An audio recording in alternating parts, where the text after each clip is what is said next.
Introduction. Sober adjective 1 not affected by alcohol 2 serious, sensible and solemn 3 muted in color synonyms. Not intoxicated, grave, staid, businesslike, strict, puritanical, no nonsense, plain, severe. Austere, conservative.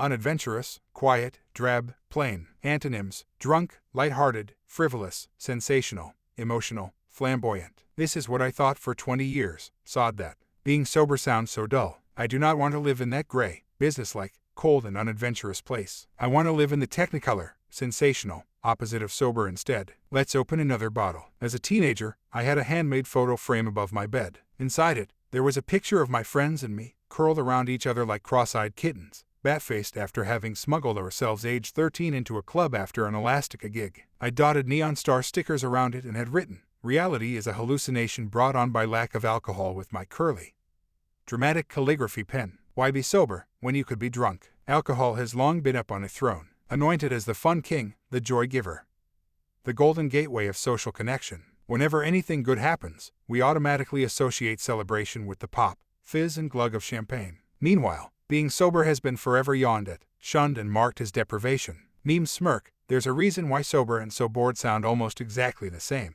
Greeting cards announce, wine, it's like a hug from the inside. Pub clapboards go viral with jibes like, alcohol. Because no great love story started with eating a salad. Great. So, drinking is divine and being sober sucks. Gotcha. However, if drinking is so tremendous, if it's such a bond creator, if it's such a love story trigger, then why do so many of us desperately want to do less of it? Why do 43% of British women and 84% of British men want to drink less?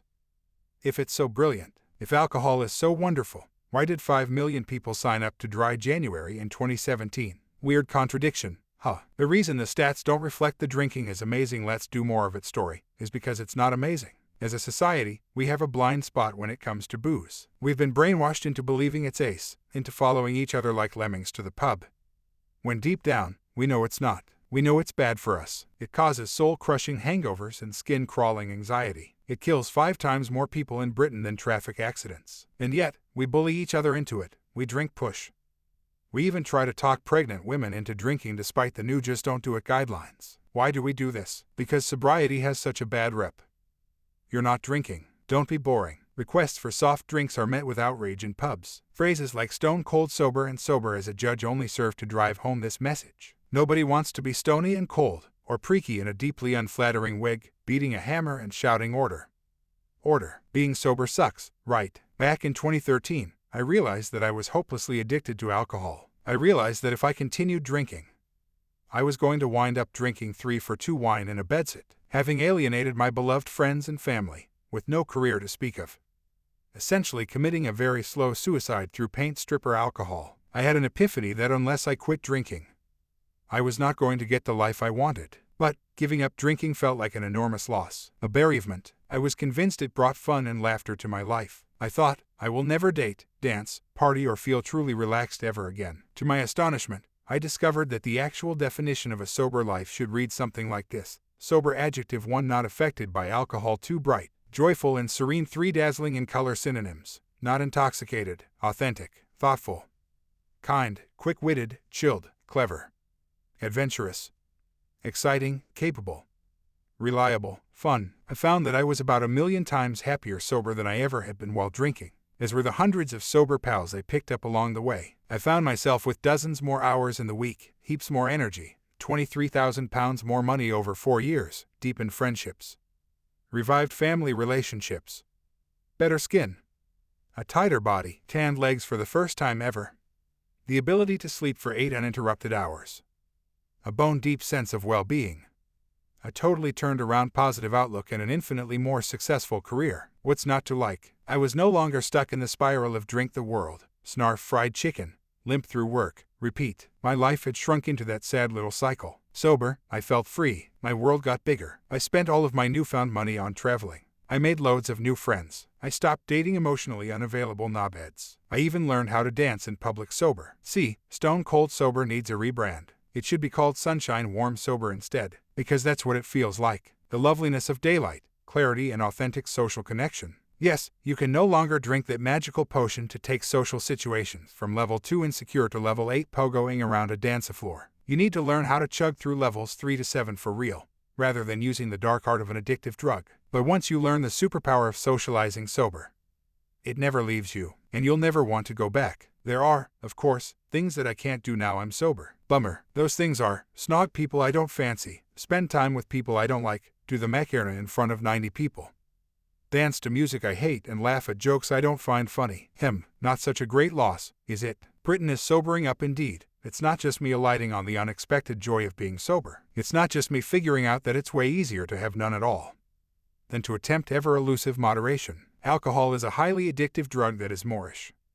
Like all addictive drugs, we're told we should be able to take it or leave it. So when we can't stick to the recommended weekly units, we feel defective, fretful, and we bury that worry deep. A third of regular drinkers are worried that they drink too much, but 51% of them have done nothing about it. They feel paralyzed, presumably. Sound familiar? Well, your inability to drink a bottle and a half a week is not unusual.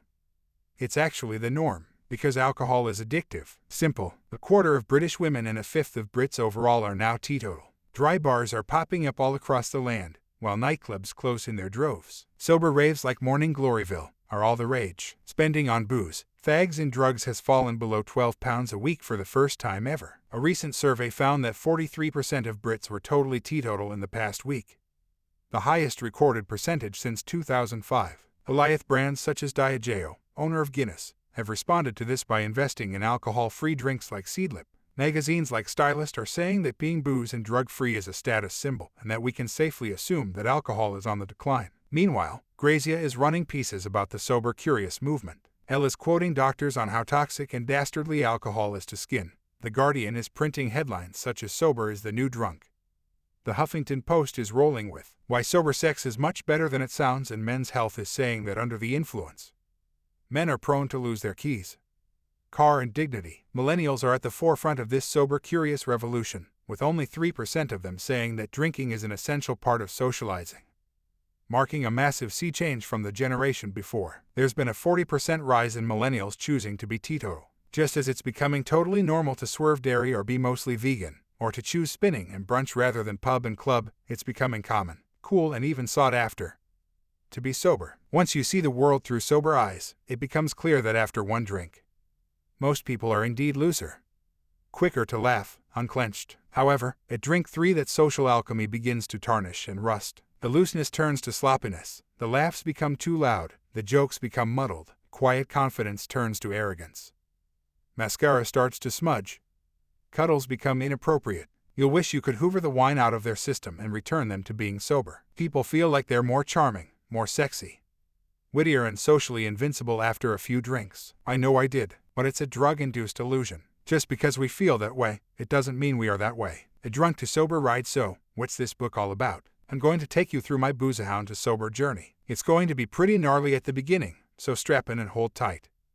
As we descend the whitewater rapids of jail cells and morning drinking, we're then going to plummet down a log flume at the speed of a bullet train, into a pool of suicidal thoughts. But then, we're going to do what most boozy memoirs spectacularly fail to do. We're going to leave the fearsome waters of why drinking is frightful, dry off and bob happily in a boat down a Disneyland-esque lazy river, to have a look at why sober is better. The bulk of this book will be about the happy ever after. We'll look at why moderation is so bloody difficult to achieve and why most of us find it impossible to stick to one or two. We'll hear from experts on how putting booze into your brain and body is like filling a petrol engine up with diesel. We'll muse on how common it is for introverts to drink their way into acting like extroverts, rather than embracing their quieter, more thoughtful selves. We'll marvel at how drink-pushy society is delving into messages buried in alcohol advertising and hard-drinking role models on TV. We'll look at why I don't drink is so much harder to say than I don't smoke or I don't snort coke. We'll talk about how you should be unapologetic about making the decision not to drink,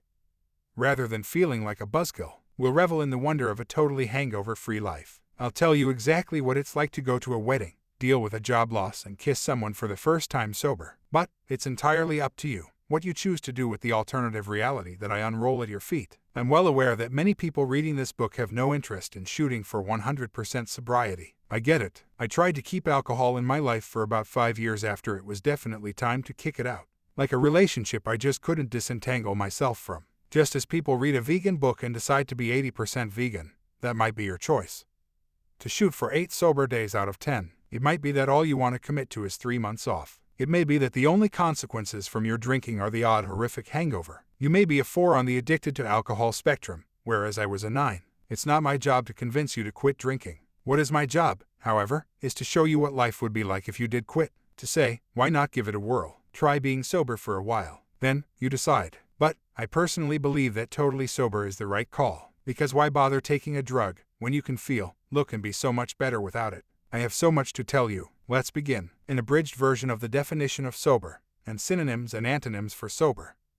Listed in the Oxford Living Dictionary. Chapter 1. The NIGHTCRAWLING Netherworld. I wake up behind bars summer 2007. I wake up shivering. On a wafer-thin mattress, my head against a naked concrete wall, a bare bulb above me. I squint against the unforgiving light, like a vampire shrinking from the sunrise. Where the fuck am I? I struggle to sit up, hold my head in my hands for a while. Oof, that hurts. If I was in a cartoon, stars would circle my head. I see bars blocking the windows, a brick wall beyond. It looks like I'm in a jail cell. That can't be right. Excuse me, I shout, through a foot-thick door. No answer. Excuse me, in an imperious tone, as if I'm not being served in a restaurant.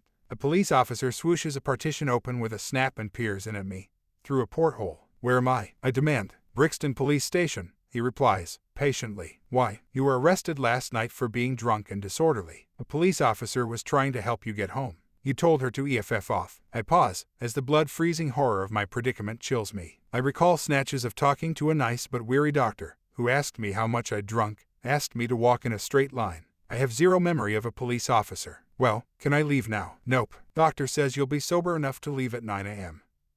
But I have to be at work at 9:30 a.m. I have to be getting on the train at 8:30. Sorry, that's just how it is. You seem like a nice enough girl. Why did you drink so much? I have no response. The truth is, I don't know how to answer his why. I never really feel like I have a choice. Once I start drinking, I finish. And 99.9% of the time, I get trashed, hammered, wasted. Lifting the wine once seems to lead to me lifting it until I can no longer lift it, because I've run out of money.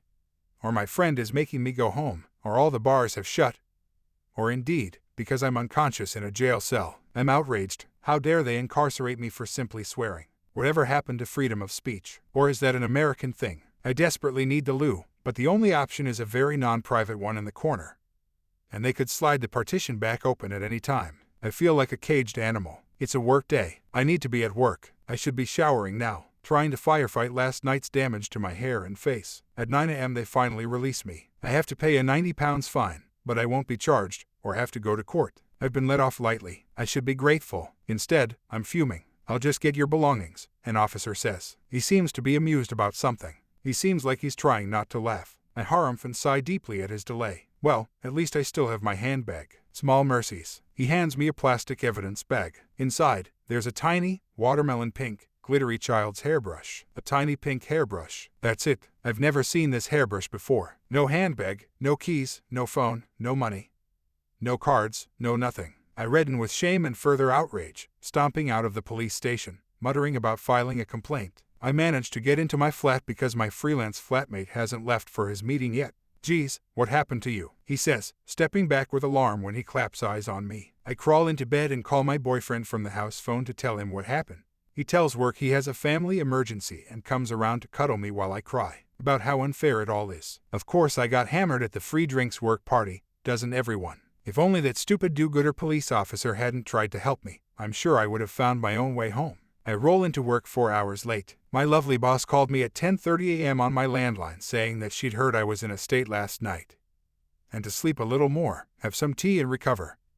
Before coming in, talk about forgiving. But judging by the long-suffering look on her face when I walk into the office, I don't think she meant for me to take half of the day off. I later get told in a kindly, gentle performance review that she was very disappointed in me that day. Understatement of the century. Last night was the work summer party, so everyone knows why I'm so late. Everyone knows I'm hungover as hell.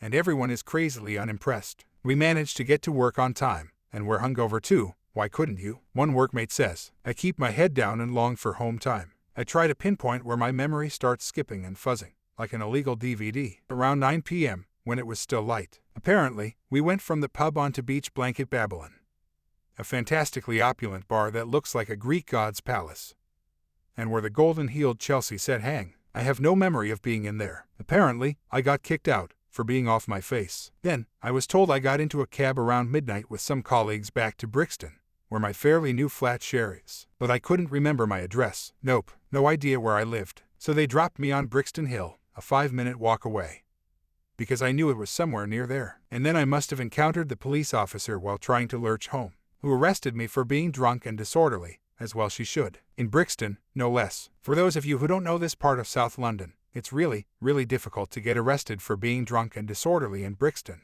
Back in 2007, it was the kind of place where you got offered drugs by PSSSD dealers when you exited the tube at 6 p.m. Post 9 p.m., it was utter bedlam. This was well before Brixton started to become hipster gentrified and rolled in chia seeds.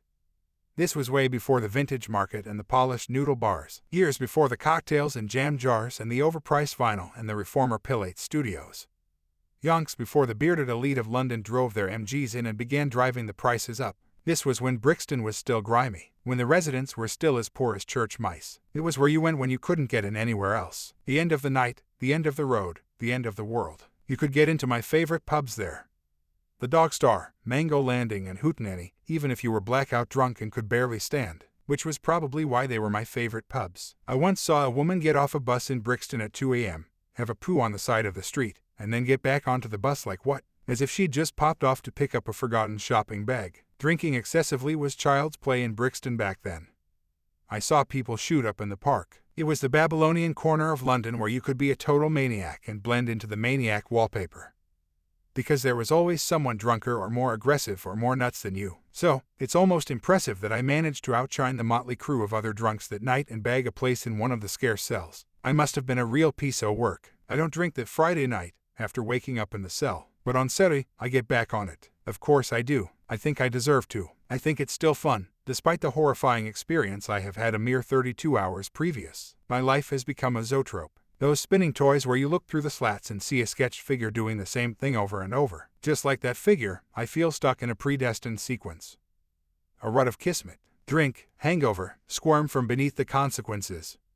Recover, drink, hangover, squirm. It seems inevitable, this hellish whirligig. How do I get off? How do I emancipate myself from this repetitive sequence? Try a new one. The enormity of it hurts my brain. I don't know how, so I drink more instead. Getting smashed in subterranean Soho drinking steals happiness from tomorrow.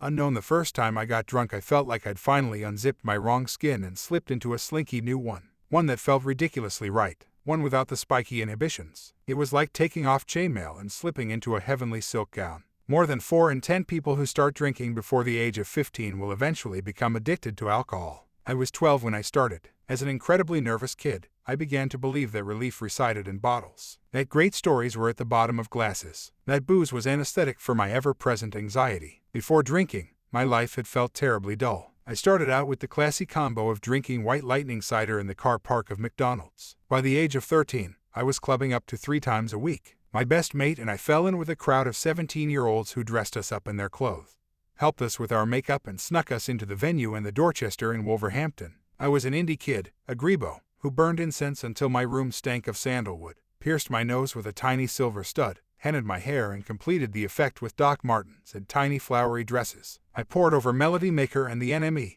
and waited outside HMV the day the new Weezer album was out. I basically wanted to be Angela Chase in my so-called life. Magazines were my obsession, an escape from my humdrum existence. Every Wednesday I would hot-foot it to the newsagents with 70p in my hand, to buy just 17, and then trip over myself as I walked to the bus stop reading it. Later, I became obsessed with Minx, 19, Glamour, and Cosmopolitan. I read about Justine Elastica and Sonia Ecobly and Marini Salad and Louise Sleeper running around Soho and Camden.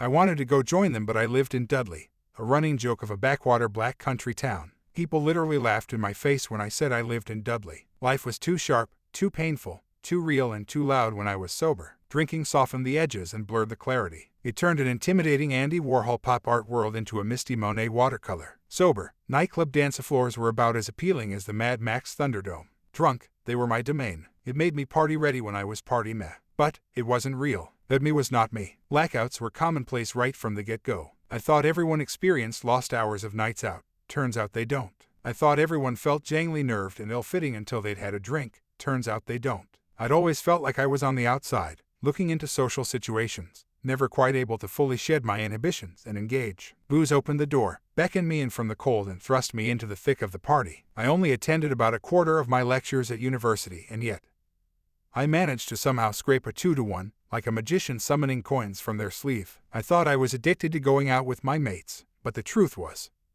when all of my uni friends vacated the town for the summer and I stayed on to work my bar job, I still drank just as hard, with any company I could find, including the dubious regulars at the pub. Are you a big drinker? Great, let's get blitzed. I wrote dozens of letters begging for work experience on magazines. I spent a year doing a dull job in marketing to save money. I finally got my toe through the door, and after a year of hardscrabble interning at Glamour and Cosmopolitan, I was offered a junior role at the latter. At Land in Soho, I loved my job and worked dang hard. But my job came with a catch that I regarded as a boon. My job gave me access to nightly parties. I could drink most nights for free, if I wanted to. I made the louch underbelly of Soho my home, chasing the night right until the end. I learned where the secret subterranean speakeasy bar was, Tricia's, hidden behind a gleaming cornflower blue residential door, and learned the code word to get in. Tricia's was cluttered with tat, it reeked of fags, the wallpaper was peeling and the wine was warm. It never closed though, so it was my nirvana. I watched Amy Winehouse perform an impromptu gig in a scruffy cubby hole of a jazz bar on Greek Street.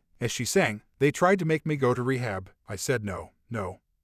I sang along. She can barely stand, my mate whispered to me. I shrugged. I thought she was cool. I blagged my way into the VIP room of a spangled casino hotel by saying I was Delta Goodrum. My mate and I shared the living room-sized space of the VIP with Victoria Beckham and Gordon Ramsay. We danced with them to Britney, until the barman kindly escorted us out. VB sent us a bottle of champagne as a consolation prize. I hung out in a handsome 50 seconds mahogany-paneled, cigar-scented members bar, with a mafia-esque vibe, where men with magnificent mustaches would have cradled brandy and struck business deals. As I was leaving one night, I saw Christian Slater. I bounced over and told him I'd left him and pump up the volume. He said, "Hang on, don't go," and invited me to join him for a drink. He said he liked my name, and rolled it around on his tongue like a butter candy. Cather Negra.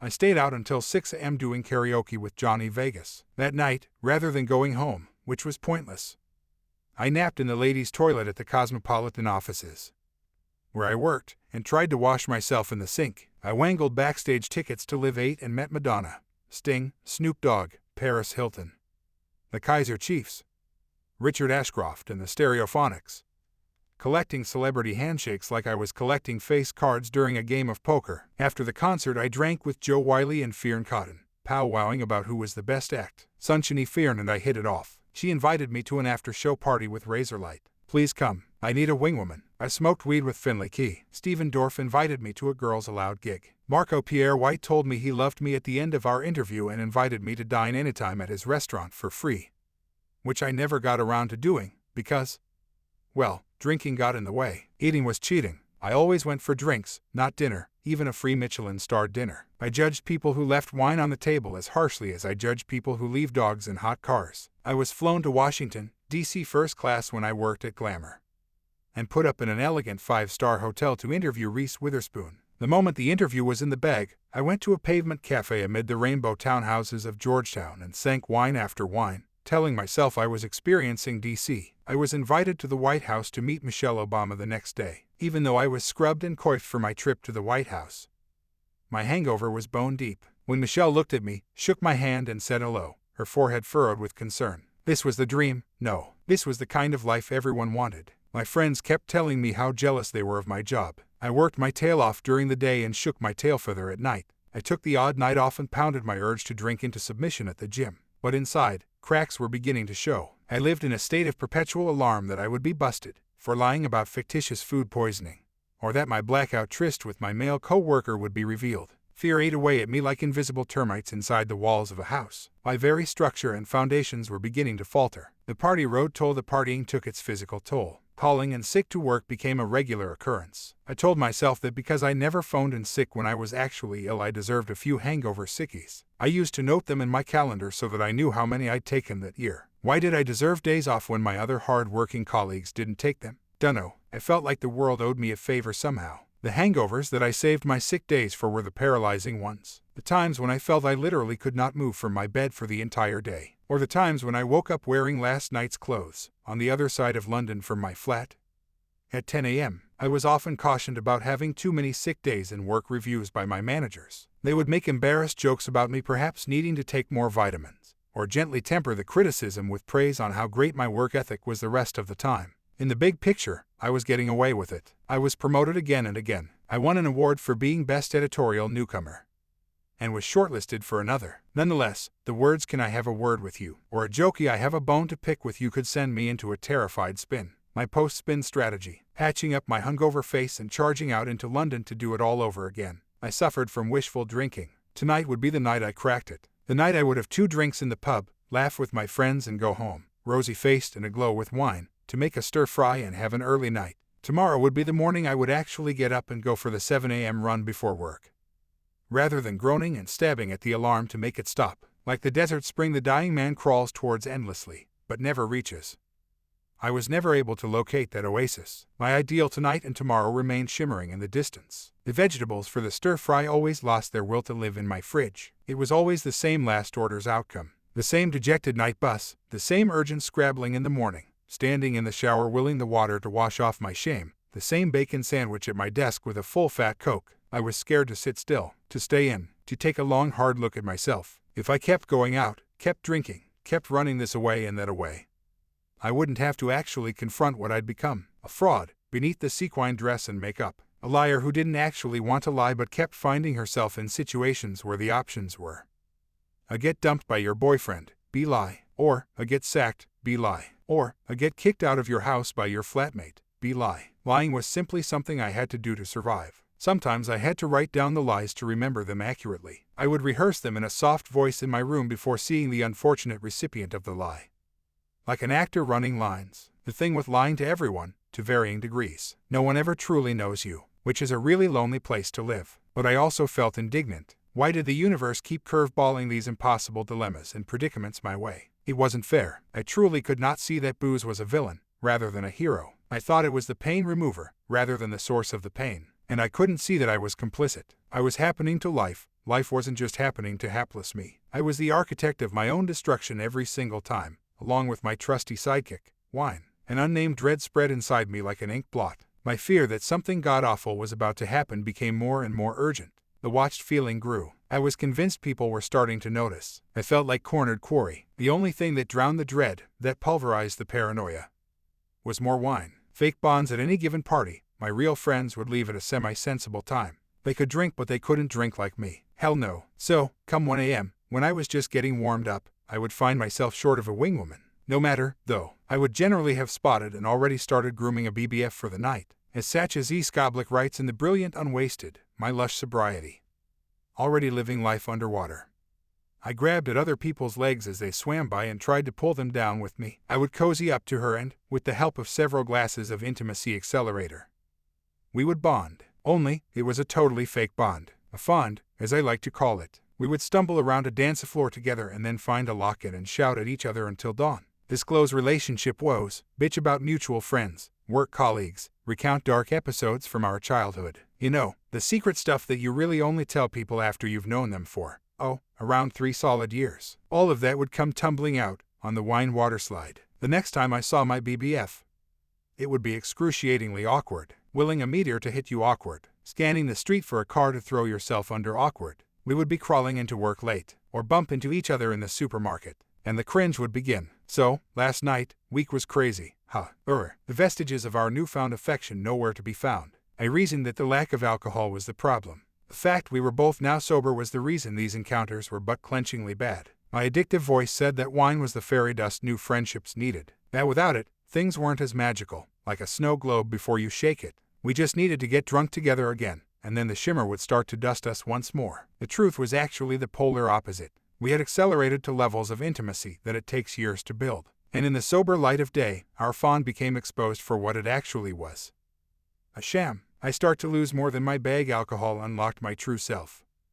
I thought I was willing to pay for that luxury. Sober, I just felt wrong. What I didn't know was how terribly high the price was going to be. It was going to cost me friends, familial love, many boyfriends, the respect of my colleagues, and all of my self-esteem. It was going to place me in dangerous situations, scenarios in which it was amazing I wasn't killed. The pace was glacial, over the next 21 years. The scary times were 1 in 100, then they were 1 in 10. then every other time, then just every single time. But I'd long forgotten there was an alternative. Addiction has an imperceptible grip that tightens ever so gradually. Nobody wakes up one day and suddenly can't stop drinking. The progression is apparent to others perhaps, but mostly dismissed with quizzical glances. However, the person themselves is usually totally oblivious, because they are shrouded deep in denial. Deep in denial. For me, addiction manifested itself in the breaking of hundreds of tiny rules. Tiny threads that tethered me to the ground snapped, one by one. The rules of normal drinking. I never thought I'd use my last grocery money to buy wine,